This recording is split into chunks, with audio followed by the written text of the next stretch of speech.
Father God, I am just learning how to pray. Bear with me. First, I thank you for the life of everyone that's here with me. Then I thank you for the love you give me. Why? I don't know.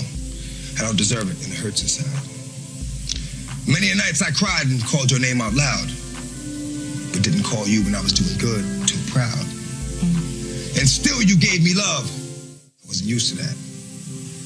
Most of the people that gave me love ended up taking it back. That's something new to me. So I'm asking you for time to adjust. Let me make it there. I will be one you can trust. What I stand for, I put my life on. I do. I guess what I'm asking is, show me how to stand for you. And I will rap for you, sing for you, reach for you, preach for you, teach for you. I will love you like you love me, unconditionally. Man. Sad. Rest in peace, DMX. Langa lezo shows that DMX. Gaia. Langa enhlupho. Gaia. It's just so much sadness today. Breaking news. Yeah. Shame. Rest in peace, DMX. Like, I was really hoping he'll pull through. I kind of had a feeling that, you know, the way they were describing his condition, that he was in a vegetative state. He wasn't really responsive. I was like, what a shame, man. I know. What a shame. Like, he was such a... I remember him from, like, my childhood kind of thing. You know, I remember... I'm sleeping. Not I'm Huh? sleeping. Huh? Accent! Sorry, accent! Carry on. I'm falling. I'm sleeping and I can't get up. But I said Sleep sleeping. as SLEE. I was like, who are you sleeping with? I'm falling. I'm sleeping. I can't get up. Yeah. Oh, rest in peace, DMX. Rest in peace, rest in DMX, peace. man. Rest in peace. Yeah. We'll come back to that because I wanted to talk about. Anyway, let's introduce the podcast. Welcome to Girls Guys podcast with me, Natasha. And Xolie. I sometimes go by Nat. I sometimes go by Michelle. Yes. Wagwan, Michelle. Wagwan. What's going on? Not a lot, man. Not a lot. Here, alive, grateful. Amen. Yeah. You know, Amen. every day you have to find something beautiful in each moment. You have to keep reminding yourself that. You know, especially in a world, in a model country like we're living in, for starters. You know, again, rest in peace to Richard. I don't want to butcher his surname, so I will not. The young boy. Okay, yeah, let's look for his name. Yeah, go on. I'll search his name. Young boy who was far. I think he went missing like over a week ago. His mom went to the police to report him missing. And they turned around and were like, if we can't find him, so if you can't find him, then how can we? Yeah. You know, so to me, it just brought to light the model country that we live in. You know, unfortunately, again, there's now been a lot of reports about these young people who've got sickle cell disease, which Richard had as well. And, you know, I saw a thread by a doctor who was saying that these people who've got sickle cell commonly present with like things like pain, but they are often accused of being like, you know, like wanting drugs, like just to kind of help to, you know, like using them inappropriately, so to speak. Right. So yeah,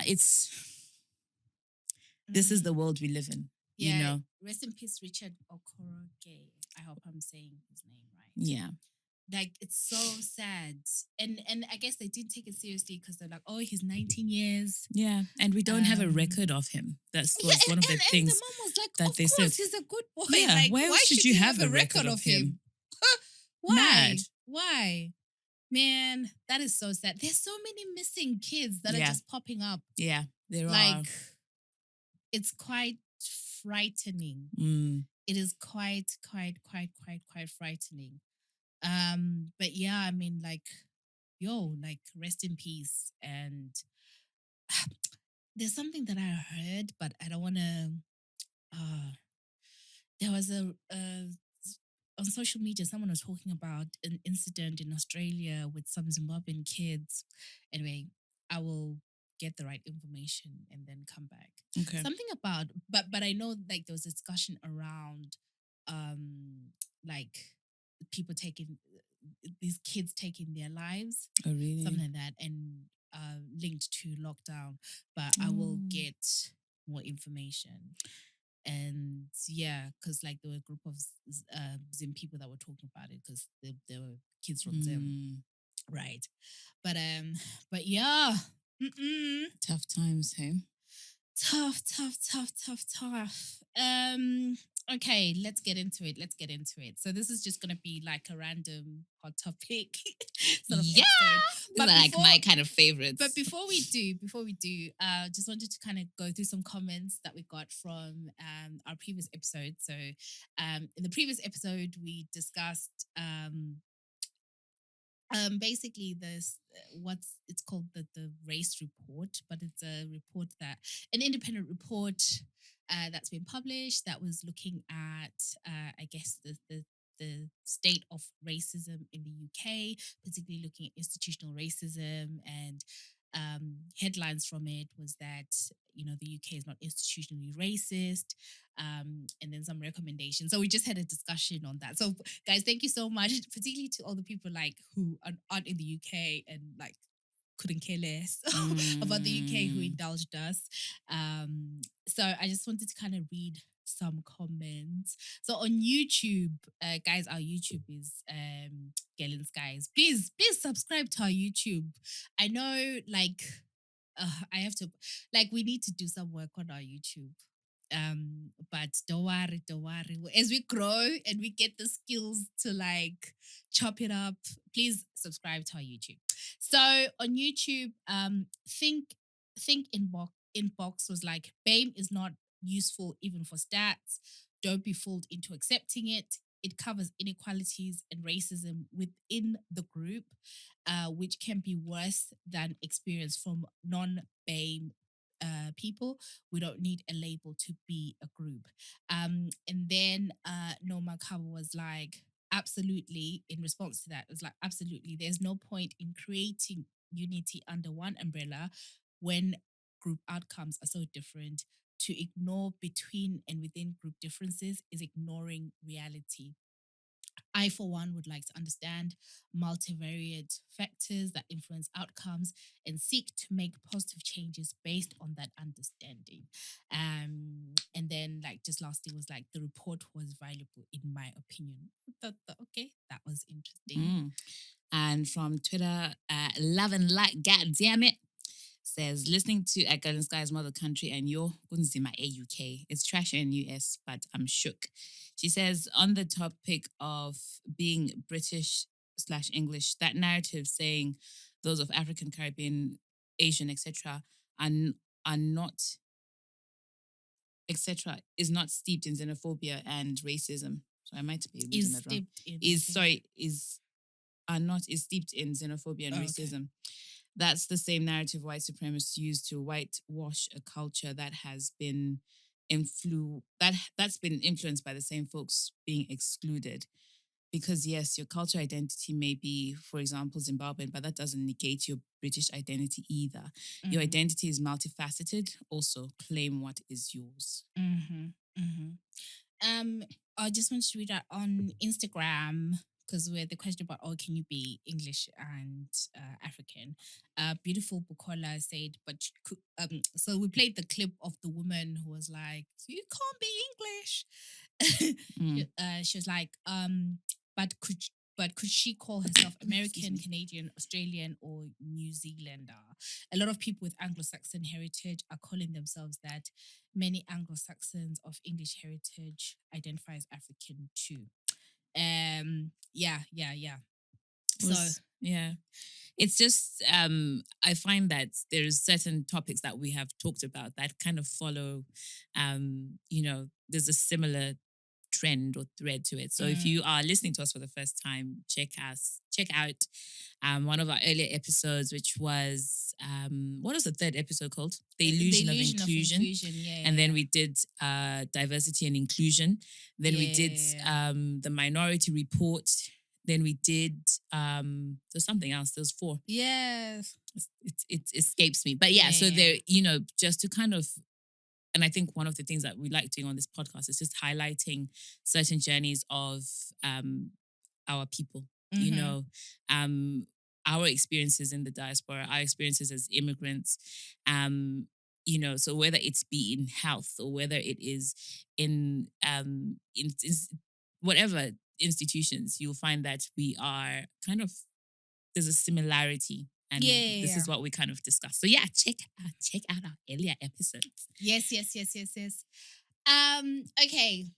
Random. Shoot your shots. Like just like random topic. Shoot your topic shot. Shoot your topic shot. Oh my goodness. Can you believe Don't Rush was a year ago? I can't. I saw that you put that on there. I was like, I can't believe it. Don't Rush. The makeup challenge. You remember? Hey! Did you do your makeup thingy? No, but remember, I was trying to get you guys to do it. Saturday. We can't compete with those girls. Pokelo. We're like, first of all, my backyard doesn't look like that. Listen. It was just like, yes, it was makeup, but there was just a whole load of other things. Like people were like showcasing their freaking mansions. What? Are you kidding me? Let me tell you, the Don't Rush challenge. Like we've had the Don't Rush challenge. We had the banana cake. The first lockdown was a bit lit, to be honest, right? And then we had house party. We did. Like the first lockdown, like we were all kind of like trying to figure out being what's at home. happening. Yeah. We were all kind of like, and then just on the Don't Rush challenge. Guys. So initially, remember, I was like, guys, let's just do it. It's gonna be fun. It's gonna be fun. I don't like the point. Even being like, when it comes to makeup, like that is not really my strongest point. I cannot. It's not even that. Because what happened is, it's now started being a battle of the nations. Yes. Right? Yes. So you had like all your your West UK. African influencers, all your Jackie Ainas and what, like they all came. No, I think it was like Nigerians, but all over the world, like Jackie or Tony, like they like, okay, guys, you're stepping up the game. And then obviously you had like people who like us probably just wanted to have, well, like me, let me say, because you guys were not sold on the idea. No. Wanted to just have a fun, right? And then the Zim heavyweights. I don't even know those girls. Like I know Pokelo because she's quite popular, but I'm not really. No, I don't know them either. What J Kingara? Like I know like the it girls, the Zim it girls. Listen, the before. So here's the thing, right? Here is where I feel like it's a year on and I can confess my grime, right? Not a grime. But the trick, guys, is your before shouldn't really be a before. It should, I think people took the assignment literally. Yeah. And then what was happening is, like, in this, like, war, like, nation wars, right? Where people were going wrong is they were literally waking up in the morning and then doing the before, right? Like, literally, like, waking up, like the lighting and everything. But no, you know what? Your before, learn from the Kardashians. Your before should be like a slight layer of makeup. Yeah. Like just a slight, those, hint of nude lip. Like a hint. Those moisturizers that have got a bit of foundation, like those or Maybelline and kind of thing. Yeah. Your before, that's the trick. You just have a slight. Yeah. And then, even if you're gonna do a bonnet or like it should be, and then show your baby hairs a little. Guys, headboards are important. Okay. For what reason? It just gives the look. The headboard. Yeah. They had the headboards and everything. Oh, I see. So I'm just saying, next time when we're doing something and you're going to put the Zim flag. consider headbutts. No, just your before. Don't listen to this. Your before shouldn't really be a before. It shouldn't be like literally I'm waking up. Yeah. It should be a before with, With a bit of, like how grace. Kim Kardashian was like, oh, fresh face. And you're like, Mm. no, like there's a bit of nude lipstick. You did your eyebrows a little bit. Like, we can tell. But and then those girls, guys, Zim Wealth makes me sick though. Like, I'm just like, how? Like, how are you so wealthy? Yeah. And we don't even know what you do. They had Ivy Park, like when Ivy Park was coming out, someone's before was her wearing Ivy Park full kit. Wow. And then she gets into a Porsche or something. We saw levels. The levels were just on another level. Yeah. Okay. So tell me something, right? Thinking of moving away from the Zim It girls, but I don't know, like, how would you feel about meeting someone, a guy like who's got money, like you love him, like you guys get on? How much money? Like a lot. Money is very important. Like a lot. Like a lot. He can take you places and everything. But then maybe it's money through political corruption. Could you ignore that and just be depends. Like, this is my babe? It depends. Listen, I think people make decisions based on where they are in life, right? So if you are in Zimbabwe, for example, and you're not eating, you don't, then you meet somebody and you know that this is politically motivated money for the benefit of food. And I think I would definitely turn a blind eye. If I met, Really? It's a matter of survival. I think, and that is why I always say, like, even like I if I was in Zimbabwe and, we were struggling, not, no job, nothing. And you met somebody who was a ZANU-PF, and they were like, oh, you know what? I don't know. Like you would ignore them. Yeah, but I'm saying that. Yeah. Having lived here for 18 years now. And I'm saying that maybe having really, like, my political views are so baked and whatever, and maybe I mean, we've talked about this. You experience the effects of misgovernance, like even if you're not at home, right? But maybe there would be a different kind of pressure. I don't know, but I'm just saying that I feel like it would make me physically, like. But you have to bear it, like, because I think, again, and then we talk about this about being absolute in statements and stuff, because I know people in Zim who are with people who are from. Really? I do. Like, I know somebody who's definitely with someone, and I also been, like, the last time I was home, which was maybe 2 years ago, things like fuel, like I wouldn't know where to go to get fuel. But I went to this person's and they're like, oh yeah, no, we've got fuel. Got my fuel and off I went. That happened. That is a reality. But that being said, if I met somebody now and they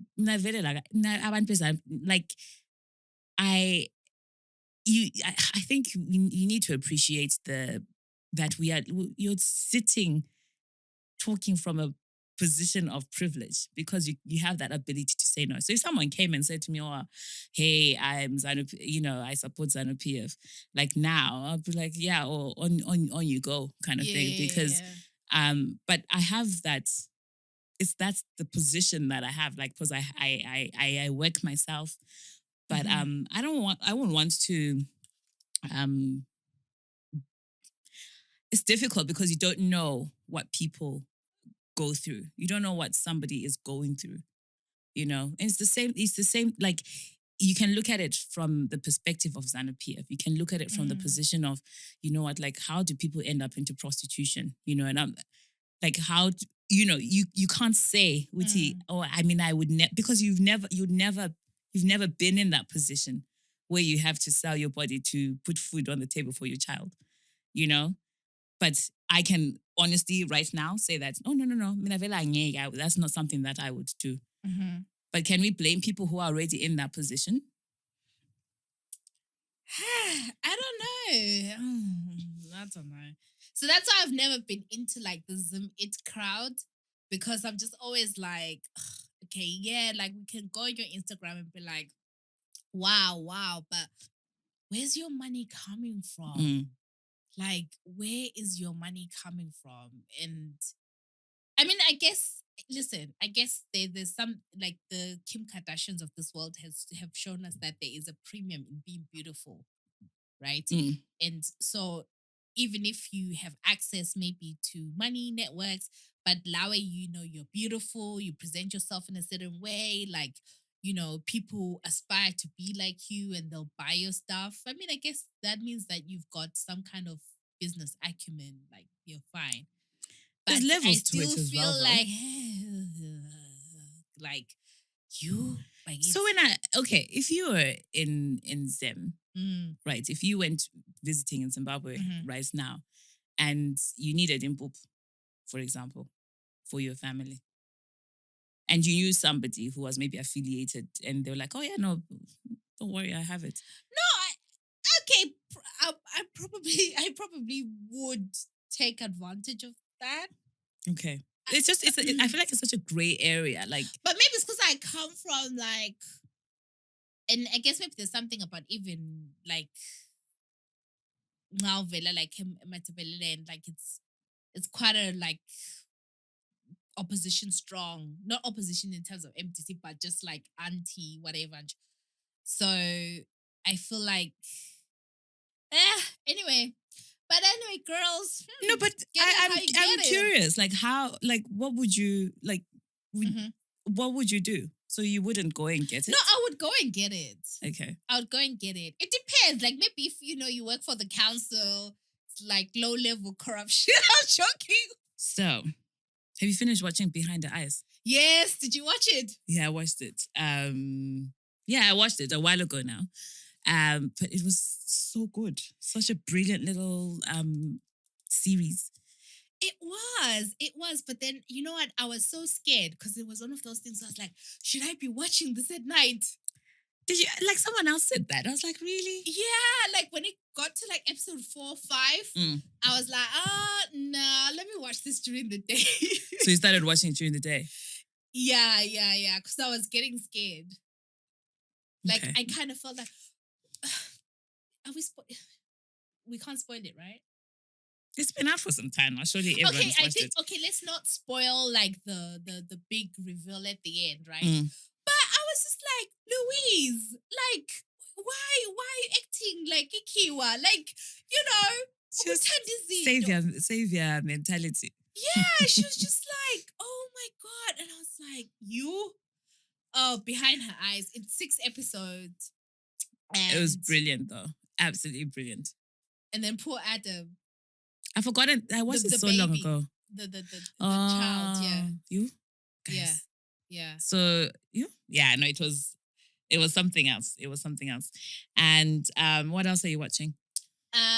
So This Is Us. Mm-hmm. You're still on season 1. I'm on season 2 now. Oh, well done. This Is Us. Yo, if you want to cry, yo, just This Is Us. And now I've had to kind of like manage myself because I feel like if I just watch it, I've literally cried every episode. I think season 2 has been a bit better. But episode 1, I was just like, Season 2, episode 1. No, I'm saying season 1, sorry. I was literally like crying all. Yeah, it's so sad. Episodes. It's sad. It doesn't stop as well. Like, you know, it's something that's continues throughout all the rest of the episodes. So, and I think the thing is, it's not that it's I think what makes it sad is that it's real. Mm, It's not an escape. mm. It is real, real life. And yeah. Do you think you could adopt? Yeah. Really? I don't see why I wouldn't. So if you were to adopt, how would you want to do you want like, I mean, hypothetically, Mm. like, would you be open to, are you one of those people who's like, oh, I want like a fresh baby, who will call me mom? I haven't really, I've never thought about it. I Mm. think would I want someone who'd call me mom?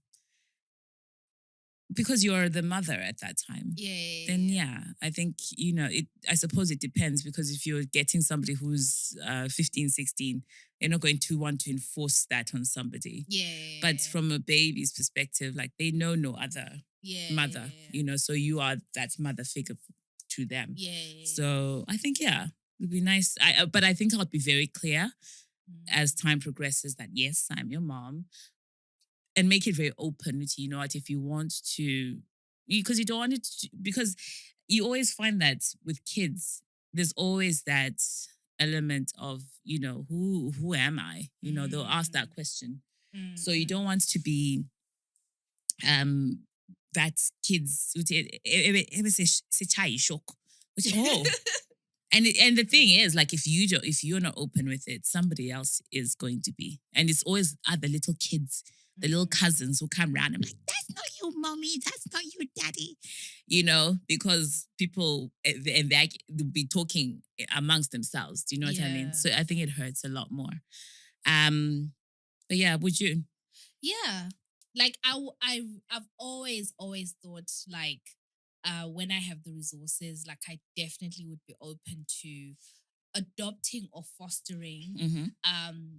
But I think I would want to, similar to you, I've been watching, there's this show, I think it's a BBC show where people are reunited with their birth parents. You. Like, it's so amazing to watch. Like, you'll see people in their 60s who are like, you know what, I'm looking for my birth parent, or if the birth parent has passed away, like, oh, I want to connect with my siblings.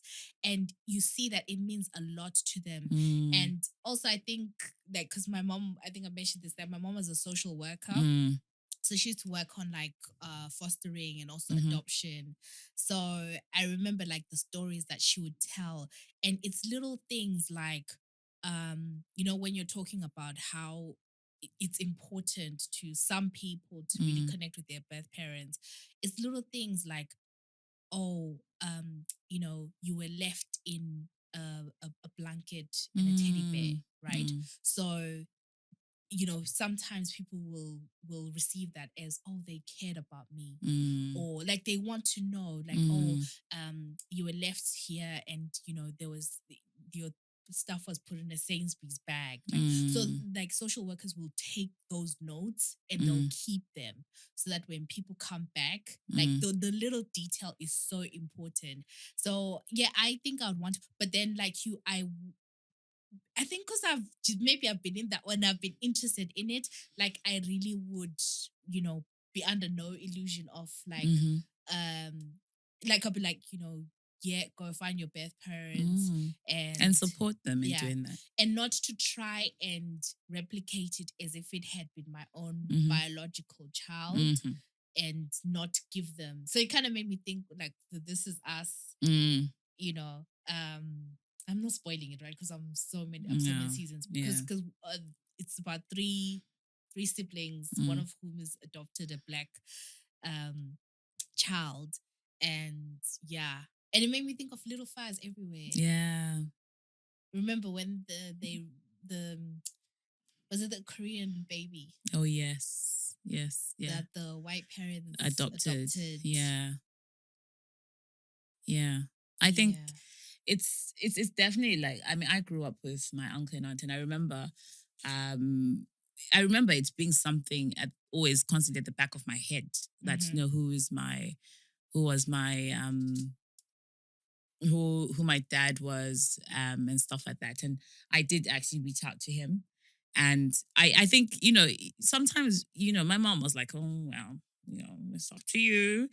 if you want to do that. But I think she did kind of warn me that of the person that he was. But it wasn't enough. I needed to see it myself that, what, this man is he doesn't care. Like, he only cared about, he was very narcissistic. Let me not say rest his soul. He was, but I think he had other priorities. Okay. So I think it was important for me, though, to kind of witness that myself. I remember I even have a note on my phone of the first time I spoke to my dad. And I remember, like, it's a simple note, some November a few years ago. And I wrote, I spoke to my dad for the first time today, and I'm never speaking to him again. That was it. And that was just, but I had to do that myself, and I remember having a conversation at the back of that with my mom, and she's like, ngago jail, So I think it's very important that if someone is adopted or you are thinking of adopting, that the conversations are there. You facilitate that and you make it happen to say, whenever you want to meet whoever it is that brought you into this world, then we'll make it happen. We should do a proper episode and like really look at different types of adoption. Because like Tina, in our culture, like it happens all the time. Absolutely. But we don't call it. You don't. Adoption. And then also it's just, I think there's something about, moving away from like traditional adoption. There's something about when maybe like when relatives raise a child and the balance of power sometimes is not good. Because, like, I remember I wanted to do this topic with Dala about maids. I don't know. I feel really passionately about that because, like, sometimes you'd find that, umtaka budi ohlale guy, they're calling that girl child to come to the house and, be the one sort of like playing nanny, maid, but not investing in her education. And then what then happens is, their family are so grateful that, you took whose car, and then like, then it creates a lifelong relationship of being grateful sort of thing. Did I ever tell you the story about please take your baby? So I don't know, apologies if I've said this before on the pod, but I hope they don't listen. Anyway, it doesn't matter. I won't name them, but this couple, they did this thing with Daluti. They brought someone over to help look after the baby and stuff, right? So they brought a girl who was like a niece or something, right? She must have been like 17 or whatever. I know she was kind of like we're the same age, and probably came to the UK around about the same time. Yeah. And so she was now like, living with them, looking after the child and everything. Umtanole, 17, 18, a whole life ahead of her. Sehlalelo ukuba, on like back and core of these people, here and whatever, right? So what's going on? And then I don't know, like she was just always doing that, right? But now that I look at it, I'm just like, that was wrong. She wasn't going to college or whatever. So one time there was a party, right? I don't know whether it was somebody's birthday or something, right? Oh my God. So he Kodapana Dindindi. The 2000s and stuff, and so they're all there. They went to this place and she's looking after the child and she's looking after the toddler at the time. or whatever, right? And then she's holding the baby, right? She goes to the I the think mom, you have told the story. and she's like, please take your baby. Like, if you knew her, it's funny. Like she was like, okay, please take your baby. And then they always used to tell the story in a way of like, and me, I was like, yeah, like she's amongst other young people. Yeah. She just wants to have fun. And you guys are there, like, she's like, yeah, take your baby. And deal with your child. Exactly. Yeah, no, I remember But this. yeah. I remember this. Oh, well. And what else? What else is happening? What's about shoes? Huh? You said what other shoes? Is it meant to be shows? Oh, yes. So I was like, are we talking about shoes as well? Yes. Do you miss airplane food?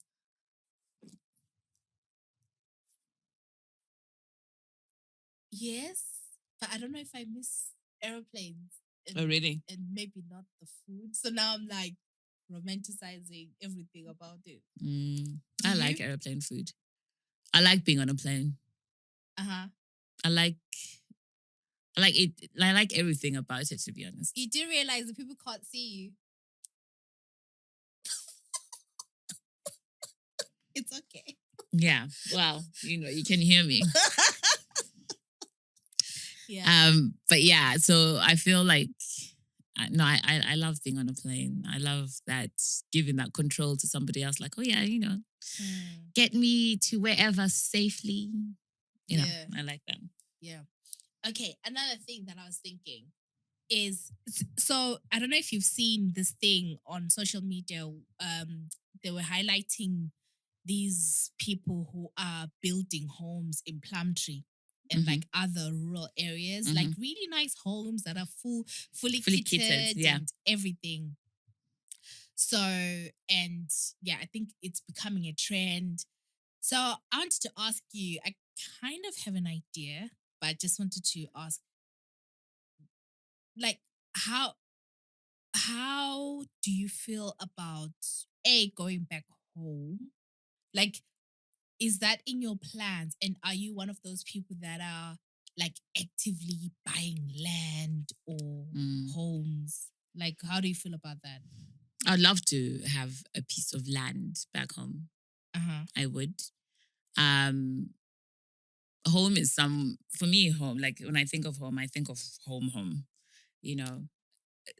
Maybe there's an element as well of, I romanticize it in that when I left, my family was there, now family is absolutely everywhere. So it's like, where is home? And for me, I think home is where my family is, but my family is everywhere. And of course, there's been so many people who have died now, and it's just like, I would love to have a piece of land at home, because I think I'm the sort of person, like I've always said, like, I want to go, like even this year, I'd love to go home. I'd love the opportunity to travel home. And I think it's quite nice to have somewhere to call your own, to like, the way you can put your feet on the sofa. Because even when I go back home and I'm at my uncle and aunts, you still, even though I'm going on to my late 30s, I'm still treated like a child. You're still there's still expectations about, ukhulumutu ungapi and all this business, So, and yet I'm just so used to living a life that is so independent. So that would be quite nice about it. And also just to be able to go upenduke. Because I want to, please. Yeah. I'm not a loner, but I appreciate my space. So especially in times of like, if I'm on quote unquote holiday, like I will definitely want like some time where I can just go on a walk or do something. So, and just process the day, so to speak. So sometimes if you're in somebody else's house, you don't have that ability to do that, because, when they will be carrying on their daily living, daily activities of living. But when uloku late, 12, abantu ngo-6 basebebhizi sebekuguda lamagabha Yeah. landani. So I think I would love that. But it comes with all the practicalities of, okay, so if I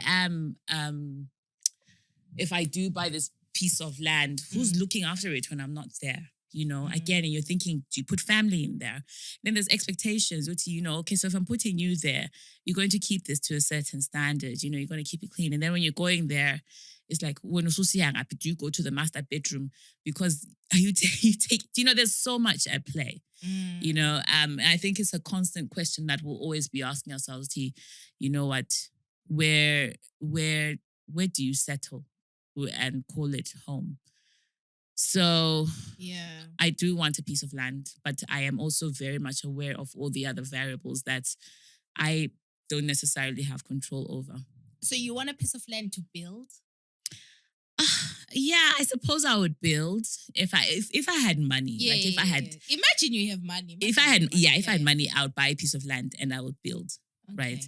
I think have a few farm animals or something there, and I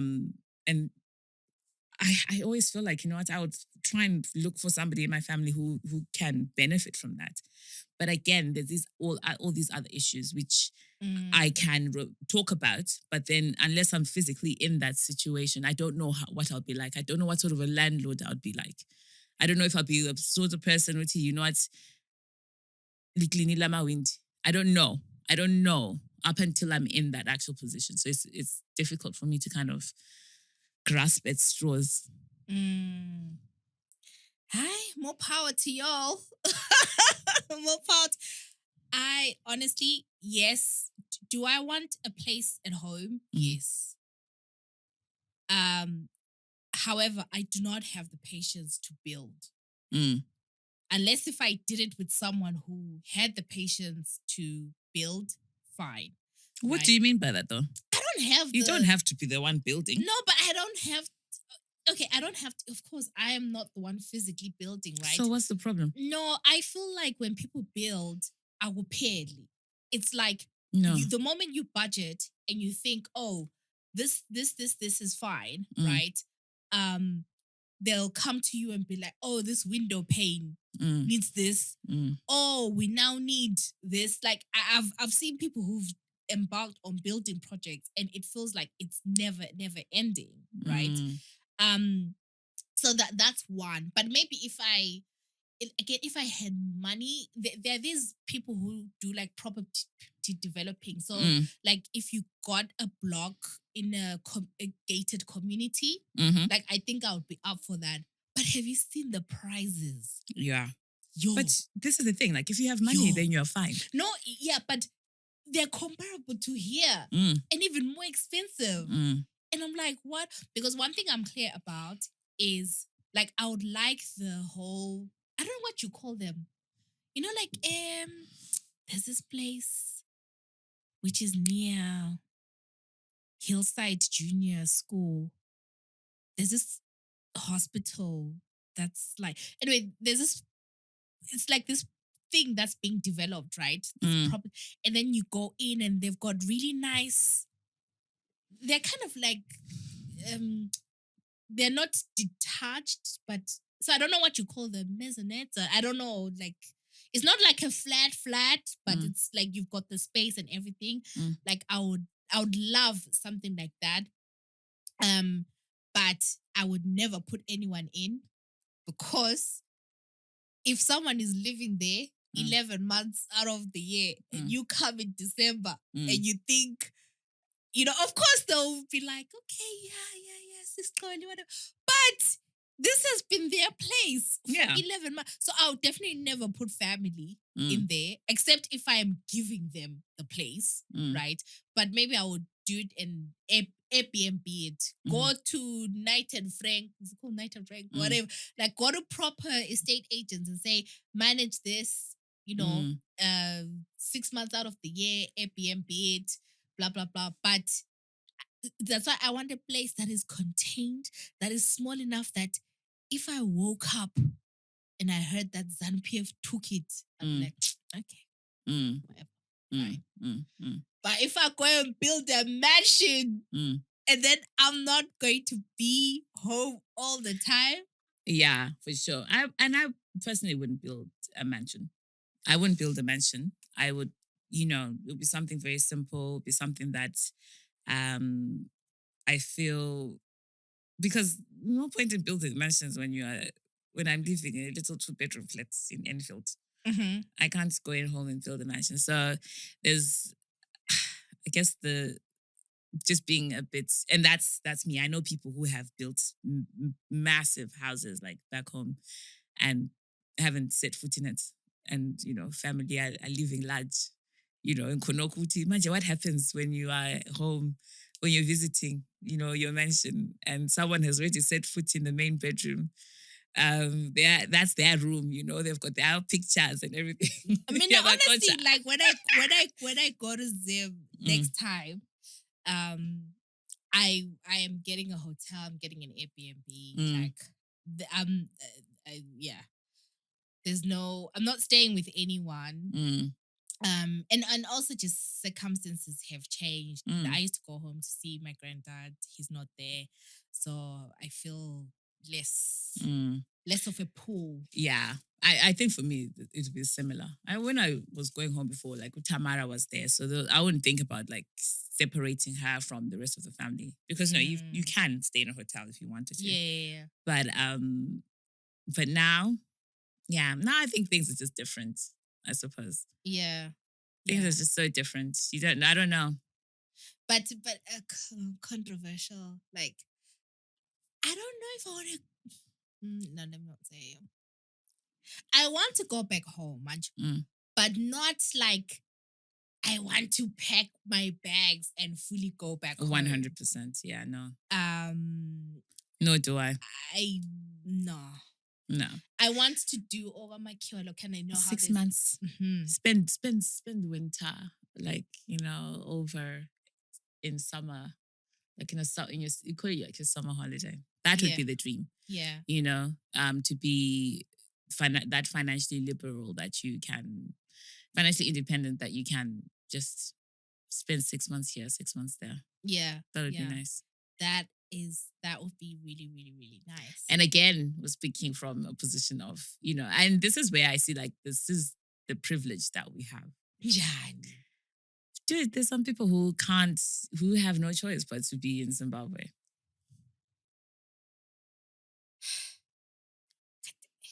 Or who have no choice but to be here, because they don't have amaphepha.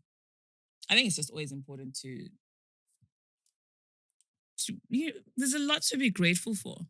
The fact that we can live, the fact that we can contemplate, may God give us riches to fill our bosoms so that we can do this. Mm-hmm. That we're contemplating, even just spending 6 months here, 6 months there. No, it literally is a thought. It's not even a contemplation on my part because I cannot afford it. I couldn't afford it either, to be honest. I can't afford it. But I hear you.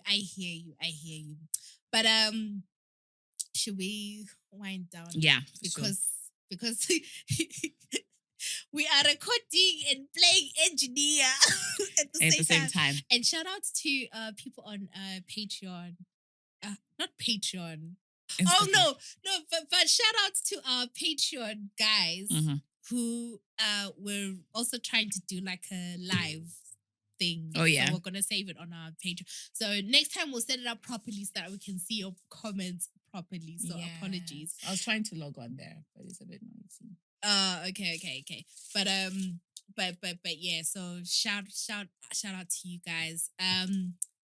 But anyway, we're gonna move on to the music. So if you are watching on YouTube, the music part will not be on there. Like if you want to hear the music part, go listen to the audio.